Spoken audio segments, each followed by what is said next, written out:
بلقیس جو ہے وہ تحلیل نہیں ہوا، اور یہ حضرت سلیمان کے مقتدی کی روحانی قوتوں کا کرشمہ ہے، تو جب ان کے مقتدی کی قوتوں کا یہ کرشمہ ہے تو ان کے امام کی طاقتوں کا عالم کیا ہوگا اور رفتوں کا عالم کیا ہوگا۔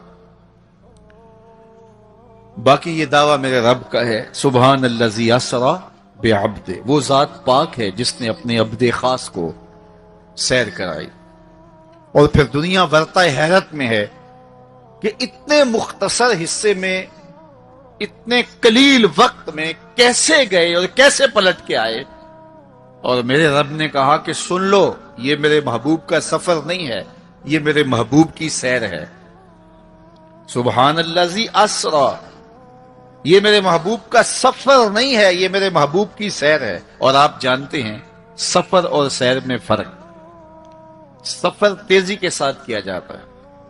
میں اب جو فاصلہ طے کر کے آیا ہوں، تو اگر میں سیر کی غرض سے یہاں آتا تو مجھے 2 گھنٹے لگتے، اور اگر میں گاڑی پہ بھی آتا تو پھر بھی مجھے کم از کم پونا گھنٹہ چاہیے تھا، لیکن میں 15-20 منٹ میں یہاں پہنچنے کی کوشش کی ہے، کیونکہ میری نگاہ میں ایک تھا کہ میں نے دیے گئے وقت کے مطابق یہاں پہنچنا ہے۔ وہ تو باہر بے تحاشا رش نہ ہوتا تو میں وقت سے 5 منٹ پہلے ہی پہنچ پاتا۔ تو میں دائیں بائیں سے بے نیاز ہو کے اپنی منزل پہ نگاہیں گاڑے ہوئے سرپٹ دوڑ رہا تھا اور یہاں تک آ پہنچا۔ لیکن سیر جو ہوتی ہے اس میں ہر منظر پہ رکا جاتا ہے، ٹھہرا جاتا ہے، کوئی نظارہ ہو تو اس سے لطف اندوز ہوا جاتا ہے۔ اب اتنی سرعت کے ساتھ گئے اور واپس پلٹ کے آئے، میرا رب کہتا ہے یہ میرے محبوب کا سفر نہیں تھا، یہ میرے محبوب کی سیر تھی۔ کیا سمجھو گے میرے محبوب کو؟ جس کی سیر تمہاری سمجھ میں نہیں آتی، اگر وہ سفر کرے تو پھر کیسے سمجھو گے؟ یہ تو ابھی سیر ہے اور تم ورطہ حیرت میں ہو، کیسے گئے کیسے آئے۔ عقل والے کہتے ہیں کہ زمین، سطح زمین سے لے کر 44 میل تک ہوا ہے، اس کے بعد کرۂ خلا ہے، پھر کرۂ زمہریر ہے، پھر کرۂ نار ہے، پھر آسمان میں خرق و التیام ممکن نہیں، جسم کا صعود ممکن نہیں ہے، آسمان میں دروازے نہیں ہیں، آسمان ٹوٹ نہیں سکتا، پھٹ نہیں سکتا، تو کیسے کوئی آسمان سے گزر سکتا ہے؟ تو کیسے چلے گئے؟ ہم کہتے ہیں کہ حضرت آدم ماں حضرت حوا کے کیسے آئے؟ یہ رکاوٹیں ان کے راستے میں بھی تو تھیں۔ حضرت عیسیٰ علیہ السلام کے بارے میں ہمارا عقیدہ ہے کہ وہ پھانسی نہیں دیے گئے، سولی نہیں چڑھائے گئے، بلکہ اللہ نے ان کو آسمان پہ اٹھا لیا۔ تو یہ رکاوٹیں تو ان کے راستے میں بھی آئی ہوں گی، تو وہ کیسے چلے گئے؟ جب حضرت عیسیٰ جا سکتے ہیں، حضرت آدم آ سکتے ہیں، تو میرا نبی جا بھی سکتا ہے، میرا نبی آ بھی سکتا ہے۔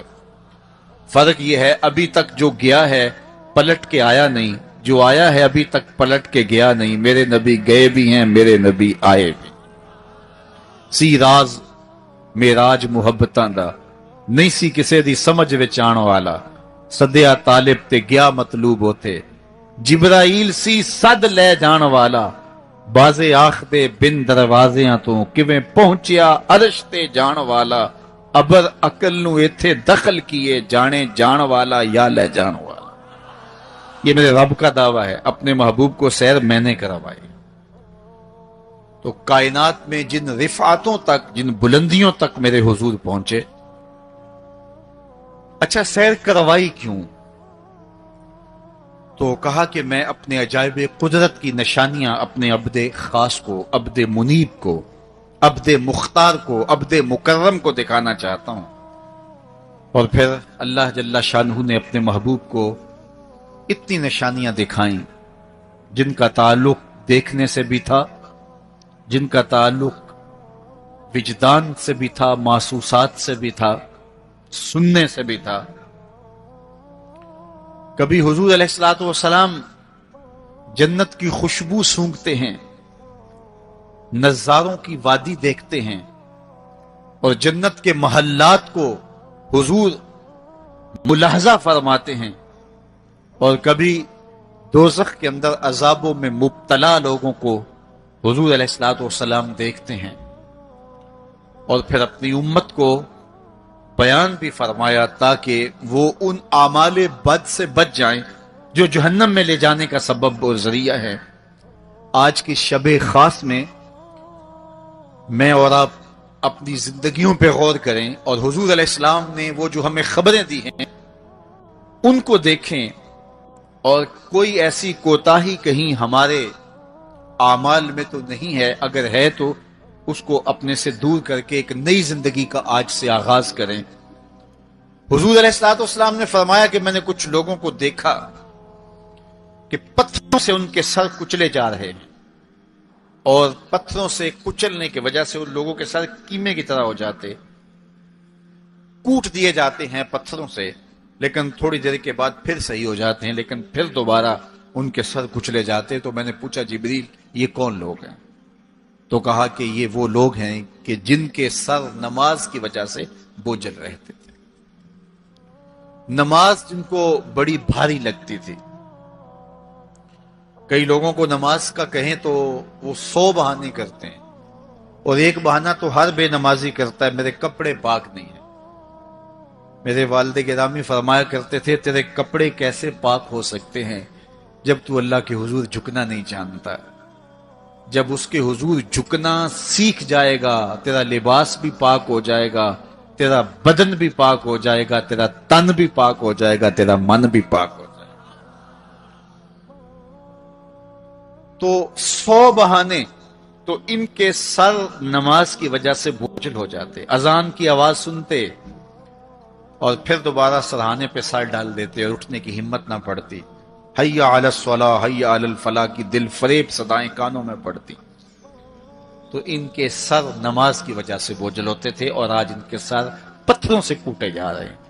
اس پورے اجتماع میں جو اس گراؤنڈ کے کناروں تک ہے اور باہر گلی میں بھی اس لاؤڈ سپیکر کے ذریعے سے بازار میں بھی سڑک پر بھی آوازیں پہنچ رہی ہوں گی، تو آپ سب اور میں غور کریں کہ ہماری زندگی میں کہیں نماز سے کوتاہی تو نہیں ہے، اور یہ بھی سن لیجئے کہ یہ معراج کا تحفہ خاص ہے جو حضور لے کر آئے ہیں۔ معراج کی شب جب حضور وہاں پہنچے، جب کسی کا تصور بھی نہیں پہنچ سکتا، تو اللہ نے اپنے محبوب علیہ السلام کو جو عطا کیا اس میں خواتین میں سورہ بقرہ تھی، سورہ بقرہ کی آخری آیات عطا کی گئی، امت کے ساتھ بخشش کا وعدہ کیا گیا اگر وہ شرک نہیں کرتی، اور جو سب سے اہم شے وہ یہ کہ 50 نمازوں کا تحفہ دیا گیا۔ آقا کریم علیہ السلام 50 نمازوں کا ہدیہ اور تحفہ لے کر کے واپس پلٹے۔ چھٹے آسمان پہ حضرت موسیٰ علیہ السلام سے ملاقات ہوئی، اور انہوں نے کہا کہ میں بنی اسرائیل کا تجربہ رکھتا ہوں، اور امتوں کا گہرا تجربہ رکھنے کی وجہ سے میں آپ سے عرض کرتا ہوں کہ آپ اللہ کی بارگاہ میں جائیے اور نمازوں میں تخفیف کی درخواست پیش کیجیے، یہ 50 نمازیں نہیں پڑھ پائیں گے۔ تو حضرت موسیٰ علیہ السلام کے کہنے پہ حضور دوبارہ بارگاہ عزدی میں حاضر ہوئے اور عرض کی، تو 5 نمازوں کی رخصت ہو گئی۔